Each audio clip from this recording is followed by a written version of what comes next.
शापित हवेली का रहस्य। क्या आप भूत प्रेत में विश्वास रखते हैं? आज मैं आपको एक ऐसी डरावनी कहानी सुनाने जा रहा हूं जिसे सुनकर आपके रोंगटे खड़े हो जाएंगे। रवि और अर्जुन, दो दोस्त, हमेशा रोमांच की तलाश में रहते थे। उन्हें एक शापित हवेली के बारे में पता चला, जिसके बारे में कहा जाता था कि वहां जाने वाला कभी वापस नहीं आता।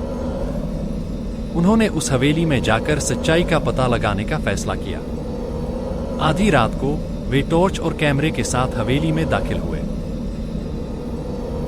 हवेली पुरानी और डरावनी थी, टूटी दीवारें और अजीब सन्नाटा। जैसे ही उन्होंने अंदर कदम रखा, एक ठंडी हवा का झोंका उन्हें सुन्न कर गया। अचानक दरवाजा जोर से बंद हो गया। वे डर गए, लेकिन हिम्मत जुटाकर आगे बढ़े। उन्हें फुसफुसाने की आवाज सुनाई दी। दीवार पर खून से लिखा था, भाग जाओ वरना मर जाओगे। उनके शरीर में सिहरन दौड़ गई। सीढ़ियां चरमरा रही थीं, जैसे कोई उनके साथ चल रहा हो। अर्जुन को लगा कि किसी ने उसका कंधा पकड़ लिया, लेकिन पीछे कोई नहीं था। एक कमरे में एक कुर्सी हिल रही थी और दीवारों से खून टपकने लगा। तभी हवा में एक कर्कश आवाज गूंजी, तुमने मेरी नींद खराब कर दी। अब तुम नहीं बचोगे। एक औरत की आत्मा, लाल आंखों और विकृत चेहरे के साथ, कोने से निकली।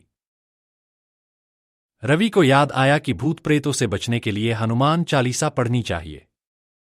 उसने कांपते हुए पाठ शुरू किया। जैसे ही उसने पहली पंक्ति पढ़ी, आत्मा चीख उठी और दीवारों पर खरोंचे पड़ने लगीं। आत्मा ने गुस्से में चीजें फेंकनी शुरू कर दीं। धीरे धीरे आत्मा की चीखें तेज होती गईं और हवेली की दीवारों में दरारें पड़ने लगीं। एक जोर का धमाका हुआ और आत्मा गायब हो गई। दरवाजा खुल गया और वे बाहर भागे। हवेली धराशायी हो गई। क्या आपको यह कहानी डरावनी लगी?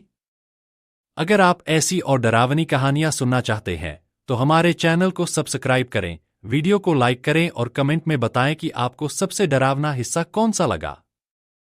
अगली बार तक सुरक्षित रहें।